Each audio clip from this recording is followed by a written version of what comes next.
IPS PV Sunil Kumar సాధారణంగా ఆంధ్రప్రదేశ్లో పరిచయం అవసరం లేని పేరు. ముఖ్యంగా జగన్మోహన్ రెడ్డి ముఖ్యమంత్రిగా ఉన్న సమయంలో సిఐడి ఏడీజీగా వ్యవహరిస్తూ జగన్మోహన్ రెడ్డి అడుగులకు మడుగులొత్తినటువంటి అధికారి. అన్నిటికంటే ముఖ్యంగా అప్పుడు ఎంపీగా ఉన్నటువంటి రఘురామకృష్ణరాజుని కస్టోడియల్ టార్చర్ చేసిన కేసులో ప్రధాన ఆరోపణలు కూడా ఎదుర్కొంటున్నటువంటి వ్యక్తి. ప్రస్తుతం కూటమి ప్రభుత్వం వచ్చిన తర్వాత వివిధ ఆరోపణల నేపథ్యంలో సస్పెండ్ అయ్యాడు. అయితే పివి సునీల్ ప్రస్తుత చర్యలు చూస్తుంటే తన పదవికి రాజీనామా చేసి, అంటే తన సర్వీసు ఉద్యోగానికి రాజీనామా చేసి రాజకీయాల్లోకి ఎంట్రీ ఇవ్వబోతున్నాడంటే కొంచెం అటు ఇటుగా అవుననే సమాధానం వస్తుంది. ఎందుకనంటే వాస్తవానికి ఇప్పుడు కూటమి ప్రభుత్వం వచ్చిన తర్వాత ఎందుకు సస్పెండ్ చేసింది అంటే గతంలో ప్రభుత్వ అనుమతి లేకుండా అనేక సందర్భాల్లో విదేశీ పర్యటనకి వెళ్ళి నిబంధనలు ఉల్లంఘించారు. అప్పట్లో జగన్మోహన్ రెడ్డి ముఖ్యమంత్రి కాబట్టి అడ్డు అదుపు లేకుండా విదేశీ పర్యటన చేశారు. దాని మీద సస్పెండ్ చేయడం జరిగింది. అదే కాకుండా గతంలో అగ్నిమాపక శాఖలో పనిచేసినప్పుడు కొంత అవినీతి ఆరోపణలు ఎదుర్కొన్నాడు. దాంతోపాటు అగ్రిగోల్డ్ వ్యవహారంలో కూడా బాధితుల పేరుతో కొన్ని నిధులు పక్కదారి పట్టించారనే ఆరోపణ ఉంది. వీటన్నిటికీ మించి రఘురామకృష్ణరాజును కస్టోడియల్ టార్చర్ చేయడం పైన ఆల్రెడీ రఘురామకృష్ణరాజు కంప్లైంట్ చేస్తే ఆల్రెడీ కేసు నమోదు చేశారు. బహుశా ఈ నెల 4-5 తేదీల్లో ఎప్పుడో మొత్తానికి విచారణకు కూడా హాజరు కావాలి. ఈ సమయంలో అనకాపల్లి జిల్లాలో ఒక కార్యక్రమానికి హాజరైనటువంటి సునీలు కొన్ని రాజకీయ విమర్శలు చేశారు. వాస్తవానికి సస్పెండ్లో ఉన్నప్పటికీ కూడా ఒక అఖిల భారత సర్వీసు అధికారి కులాల గురించి కానీ మతాల గురించి కానీ పర్టికులర్గా ఒక పార్టీ గురించి కానీ ఎక్కడా మాట్లాడకూడదు. అవి సర్వీసు నిబంధనలను ఉల్లంఘించడమే అవుతుంది. కానీ నిన్న పివి సునీలు కులాల గురించి మాట్లాడారు. ముఖ్యంగా కాపులు దళితులను అనే పేర్లను మెన్షన్ చేస్తూ ఒక రకంగా కాపు సామాజిక వర్గాన్ని ఇప్పుడు కూటమి నుంచి దూరం చేయడానికి జగన్మోహన్ రెడ్డి పన్నిన ఎత్తుగడలో భాగమేనా అనే అనుమానం కూడా కలుగుతుంది. ఏమన్నారంటే మీ కాపు నాయకుడిని మీరు ముఖ్యమంత్రి చేసుకోండి, మా దళితుల్లో ఒకరిని ఉప ముఖ్యమంత్రి చేయండి. సో మన ఇద్దరం కలిస్తే, అంటే దళితులు కాపులు కలిస్తే మనల్ని ఎవరూ ఆపలేరు. అంటే ఒక రకంగా ఉద్రిక్తతలు రేకెత్తించే విధంగా కొన్ని కులాల మధ్య చిచ్చు పెట్టే విధంగా తన వ్యాఖ్యలు ఉన్నాయి. కొంతమంది అధికారులు కూడా ఇవి ఖచ్చితంగా నిబంధనల ఉల్లంఘనకే వస్తుందని చెప్పారు. అయితే ఇదే మాట్లాడే క్రమంలో ఇంకో మాట కూడా చెప్పాడు. గతంలో నాకు టికెట్ ఇస్తానన్నారు, కానీ నేను దళితుల అభ్యున్నతి కోసం పాటుపడే వ్యక్తిని కాబట్టి నేను దాని గురించి అడిగాను తప్ప నేను టికెట్ తీసుకోలేదు, తీసుకునే ఉద్దేశం ఉంటే అప్పుడే తీసుకునేవాడిని అని ఒక వ్యాఖ్య చేశారు. అంటే వీటన్నిటిని బట్టి అర్థమయ్యేది ఏంటంటే తరువాత కూటమి ప్రభుత్వం తీసుకోబోయే చర్యలను బేస్ చేసుకుని అవసరమైతే తన ఉద్యోగానికి రాజీనామా చేసి వచ్చే ఎన్నికల్లో వైసీపీ నుంచి పోటీకి సిద్ధమవుతున్నాడంటే ఎస్, అవుననే సమాధానం వస్తుంది. అయితే కూటమి ప్రభుత్వం ఎలాంటి చర్యలు తీసుకుంటుంది అనేది వేచి చూసి ఆ తరువాత ఆ నిర్ణయం తీసుకోవాలని చెప్పి పివి సునీల్ ఆలోచిస్తున్నట్టుగైతే తెలుస్తుంది. ఒకవేళ ఇప్పుడు మనం చెప్పినటువంటి ఏ ఆరోపణల మీద అయినా సరే కూటమి ప్రభుత్వం కఠిన చర్యలు తీసుకునే పరిస్థితే వస్తే, ఎందుకంటే ఇక ఎట్టి పరిస్థితుల్లో తను ఇక ఉద్యోగంలో చేరే అవకాశం ఉండదు. సర్వీస్ ఎంత ఉందో తెలియదు, కానీ ఈ కూటమి ప్రభుత్వం ఉన్నంతకాలం ఉద్యోగంలో చేరే అవకాశమే ఉండదు. కాబట్టి అలా ఉండటం కంటే రాజకీయాల వైపు వెళ్ళిపోవటం కరెక్టు. తనను తాను కాపాడుకోవాలి, ఇతరుల నుంచి, అంటే ముఖ్యంగా ఈ చట్టం నుంచి వీటి నుంచి రక్షించుకోవాలి అంటే అటు రాజకీయాల వైపు వెళ్ళిపోతే ఇవన్నీ రాజకీయ విమర్శల కింద మారిపోతాయి. వాళ్ళు కూడా ఏంటంటే ఒక దళిత ఐపీఎస్ అధికారిని ఇబ్బంది పెట్టారని వైసీపీ ప్రచారం చేసుకోవచ్చు. సో అదే రకంగా ఇబ్బంది పడిన దళిత వ్యక్తిని మా పార్టీలో చేర్చుకుని టికెట్ ఇచ్చామని ప్రచారం చేసుకోవచ్చు.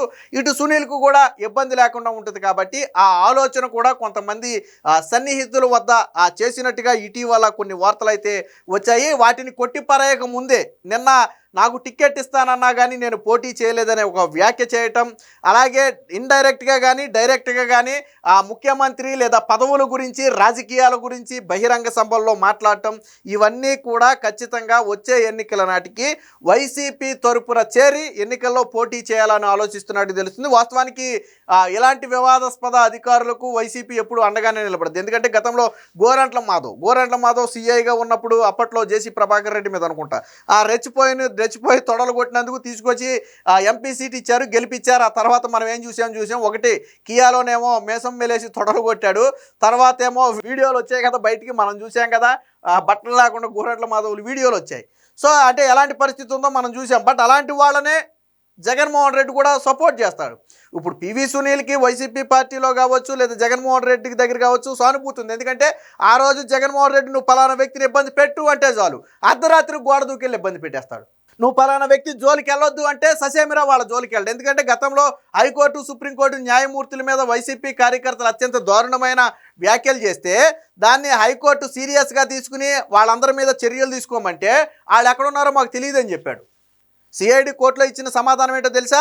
వాళ్ళ ట్రేస్ అవ్వట్లేదు, వాళ్ళ అడ్రస్సులు ట్రేస్ అవ్వట్లేదు, ఎక్కడున్నారో మాకు తెలియదు అని చెప్పారు. చెప్తే అప్పుడు హైకోర్టుకి అర్థమైంది మీరు కలిసి డ్రామాలు ఆడుతున్నారో, ఉండండి మీ సంగతి ఇలా కాదని దాన్ని సిబిఐకి ఇస్తే 18 మందిని ముక్కుబిండి విదేశాల్లో ఉన్న వాళ్ళని సైతం తీసుకొచ్చి బొక్కలో వేసింది. స్టిల్ ఈ రోజుకి ఆ కేసుల చుట్టూ ఇంకా తిరుగుతున్నారు వాళ్ళు. అంటే కావాలంటే అర్ధరాత్రి కొల్లు రవీంద్ర లాంటి వాళ్ళు అర్ధరాత్రులు గోడలు దూకెళ్ళి తలుపులు బద్దలు కొట్టి అరెస్ట్ చేస్తారు. వద్దనుకుంటే వాళ్ళ జోలికి పోరు.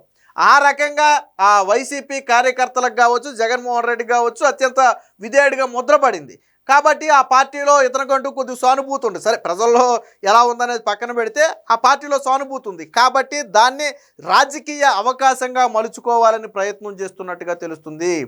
జగన్మోహన్ రెడ్డికి కూడా ఇది కలిసి వచ్చే అంశంగా మారుతుంది. కాబట్టి జగన్మోహన్ రెడ్డి కూడా చేరదీస్తాడు అనే నమ్మకంతో అయితే ఉన్నట్టుగా తెలుస్తుంది. ఎందుకంటే నేను చెప్పినట్టుగా జగన్మోహన్ రెడ్డి దగ్గర కొంత మనోడి మీద కొంత సాఫ్ట్ కార్నర్ ఉంది. అలాగే వైసీపీ కార్యకర్తల్లో కూడా ఆ రోజుల్లో పాపం టీడీపీని బాగా ఇబ్బంది పెట్టాడు అన్న కోవలో వాళ్ళకు కూడా కొంత సాఫ్ట్ కార్నర్ ఉంది. కాబట్టి ఆ రకంగా తీసుకునే ప్రయత్నం జరుగుతుంది. అయితే నిన్న కొన్ని వ్యాఖ్యలు చేశాడు. ఆ వ్యాఖ్యలు ఏంటి అనేది ఒకసారి చూద్దాం. మీ కాపు నాయకుడిని ముఖ్యమంత్రి చేసుకోండి, మా దళిత నేతల్లో ఒకరిని ఉప ముఖ్యమంత్రి చేయండి, నాకు టికెట్ ఇచ్చిన దళిత వాడ కోసం వదులుకున్న ఐపీఎస్ అధికారి సునీల్ కుమార్ వివాదాస్పద వ్యాఖ్యలు. అఖిల భారత సర్వీసు అధికారిగా ఉంటూ రాజకీయ నాయకుడి తరహాలో ప్రకటనలు. అందుకనే చెప్పింది ఈ వ్యాఖ్యలు అయిన తర్వాత ఒక రకంగా కాపు సామాజిక వర్గాన్ని ఇప్పుడు కూటమి నుంచి దూరం చేస్తే, పవన్ కళ్యాణ్ సామాజిక వర్గాన్ని కూటమి నుంచి దూరం చేస్తే వచ్చే ఎన్నికల్లో కూటమి గెలవడం కష్టంగా మారుతుందనేది జగన్మోహన్ రెడ్డి ఎత్తికాడు. ఎందుకంటే జగన్మోహన్ రెడ్డి ఒకటి ఫిక్స్ అయిపోయాడు, వచ్చే ఎన్నికల్లో కూడా వీళ్ళు కలిసి వెళ్తారు, అందులో నో డౌట్. వాళ్ళని విడదీయటం అనేది జరగదు. ఎందుకంటే ఎన్నికలకు 2 ఏళ్ల ముందు నుంచి ప్రయత్నం చేస్తున్నాడు, ఎన్నికల తర్వాత 2 ఏళ్ళు ప్రయత్నం చేశాడు. బట్ అది సాధ్యమయ్యే విషయం కాదు. పదే పవన్ కళ్యాణ్ కావచ్చు, చంద్రబాబు గారు కావచ్చు, ఇంకొక 2-3 దఫాలు మేము కలిసే ముందుకెళ్తామని చెప్పి స్వయంగా ఇద్దరు కూడా ప్రకటన చేస్తున్నారు. కాబట్టి జగన్మోహన్ రెడ్డి స్ట్రాటజీ ఏంటంటే పవన్ కళ్యాణ్ బయటకు రాడు కాబట్టి ఆ సామాజిక వర్గాన్ని ఏదో ఒక విధంగా దూరం చేయాలి. కాబట్టి ఏం చేయాలి? ఇలాంటి వ్యక్తులతో దీని గురించి మాట్లాడించాలి. అందులో భాగమే ఇది అనేది ఇప్పుడు రాజకీయ విశ్లేషకులు భావిస్తున్నారు. రాష్ట్ర ప్రభుత్వ అనుమతి లేకుండా పదే విదేశీ పర్యటనలకు వెళ్లారనే అభియోగంపై సస్పెన్షన్కు గురైన శాసనసభ ఉపసభాపతి రఘురామకృష్ణరాజును వైకాపా హయాంలో సిఐడి కస్టడీలో అంతమొందించేందుకు యత్నించాడనే కేసులో ప్రధాన నిందితుడిగా ఉన్న సీనియర్ ఐపీఎస్ అధికారి పివి సునీల్ కుమార్ రాజకీయ పరమైన వివాదాస్పద వ్యాఖ్యలు ప్రకటనలతో మరోసారి వార్తలోకి ఎక్కారు. అనకాపల్లి జిల్లా చోడవరం మండలం గాంధీ గ్రామంలో ఆదివారం జరిగిన డాక్టర్ బిఆర్ అంబేద్కర్ విగ్రహావిష్కరణ సభలో ఆయన చేసిన వ్యాఖ్యలు అఖిల భారత సర్వీసు నియమావళి ఉల్లంఘనేనని విశ్రాంత ఐఏఎస్ అధికారులు అభిప్రాయపడుతున్నారు. ఏమన్నాడో చూడండి. మీ కాపు నాయకుడిని మీరు ముఖ్యమంత్రిని చేసుకోండి, మా దళిత నాయకుడిని ఉప ముఖ్యమంత్రిని చేయండి, మా హర్ష కుమారు, మా విజయ్ కుమారు, మా జడా శ్రావణ్ కుమారులలో ఒకరిని ఉప ముఖ్యమంత్రిని చేయండి. 2 ఏళ్లలో దిగిపోయే ఉప ముఖ్యమంత్రి కాదు, 5 ఏళ్లు ఉండే పదవి కావాలి అని సునీల్ పేర్కొన్నారు. రాష్ట్రంలో ప్రధానమైన అత్యధిక జనాభా ఉన్న, అధికారం కోసం ప్రయత్నిస్తున్న, అందులో చాలా వరకు విజయం సాధించిన కులం సామాజిక వర్గం వారు మనలో కలిస్తే మన బలం రెట్టింపు అవుతుంది. మన డిమాండ్కు సహకరించాలని కాపు సోదరులను కోరండి, అందరిని కలుపుకుని పోయి అందరికీ మన ఎజెండా ఏంటో తెలియజేయండి. అంటే క్లియర్ కట్ పొలిటికల్ ఎజెండాతో చేసినటువంటి వ్యాఖ్యలు. ఇదేదో మాట్లాడే క్రమంలో తడబడి ఒక మాట మాట్లాడటమో లేదా అన్ఎక్స్పెక్టెడ్గా వచ్చిన వ్యాఖ్య కాదు. క్లియర్ కట్ పొలిటికల్ ఎజెండాతో మాట్లాడు ఒక రాజకీయ నాయకుడు ఎలా అయితే మాట్లాడతాడో అదే విధంగా మాట్లాడాడు. అంటే ఇంటెన్షన్ క్లియర్. ఖచ్చితంగా కూటమి ప్రభుత్వం ఇబ్బంది పెడితే బయటకు వెళ్ళటం, వచ్చే ఎన్నికల్లో వైసీపీ పార్టీ నుంచి పోటీ చేయడం ఖాయం. అది ఎమ్మెల్యేగా పోటీ చేస్తాడా, ఎంపీగా పోటీ చేస్తాడా, లేదా ఏదన్నా రాజ్యసభ లాంటిది ఏమన్నా ఇచ్చి పంపుతారా అన్నీ వేరే విషయం. బట్ ఎన్నికల్లో పోటీ చేయాలని దృఢ సంకల్పంతో ఉన్నాడు. అందుకనే గతంలో నాకు సీట్ ఇచ్చిన నేను తీసుకోలేదు అనే వ్యాఖ్యను కూడా ఇక్కడ ఎందుకు బయటకు తీసుకొచ్చాడు అంటే, నాకు ఆల్రెడీ ఆఫర్లు వచ్చినాయి, నన్ను రమ్మన్నారు, కానీ నేను మీకోసం వెళ్ళాలా అని దళితులందరినీ కూడా తన వైపు తిప్పుకునే ప్రయత్నం అయితే ఇక్కడ పివి సునీల్ చేసినట్టుగా తెలుస్తుంది. మీరు దళితవాడ పంచాయతీకి మద్దతుగా నిలిస్తే మేము మీకు మద్దతు ఇస్తామని వారితో చెప్పండి అన్నారు. ఆయన ప్రసంగం వీడియో సోమవారం వెలుగులోకి అయితే వచ్చింది. నాకు ఎన్నికల్లో టికెట్ ఇస్తే కూడా వద్దని చెప్పి దళితవాడను పంచాయతీగా చేయాలని అడిగాను. నేను టికెట్ వదులుకుంటే చేస్తామని హామీ లభించిందని చెప్పి తన గురించి తాను ఒక రకంగా సెల్ఫ్ డబ్బా అంటాం కదా, అలా సెల్ఫ్ డబ్బా కుట్టుకునే ప్రయత్నం చేశాడు. అయితే ఈ వ్యాఖ్యల్ని రఘురామకృష్ణరాజు అయితే కేంద్రానికి ఫిర్యాదు చేశారు. అఖిల భారత సర్వీసు నిబంధనలకు విరుద్ధంగా ఇలాంటి వ్యాఖ్యలు చేసినటువంటి పివి సునీల్ని వెంటనే సర్వీస్ నుంచి రిమూవ్ చేయాలని చెప్పి రఘురామకృష్ణరాజు డిమాండ్ చేస్తూ కేంద్రానికి కూడా ఫిర్యాదు చేయడం జరిగింది. వాస్తవానికి ఇదే రఘురామకృష్ణరాజు పెట్టినటువంటి కేసులో ఈ నెల 4వ తేదీన విచారణకు హాజరు కావాలి. ఎందుకంటే గతంలో కస్టోడియల్ టార్చర్ చేయడమే కాకుండా నన్ను చంపాలని ప్రయత్నం చేశాడనే కోణంలో రఘురామకృష్ణరాజు కేసు అయితే పెట్టారు. దాని మీద ఆల్రెడీ నమోదైంది.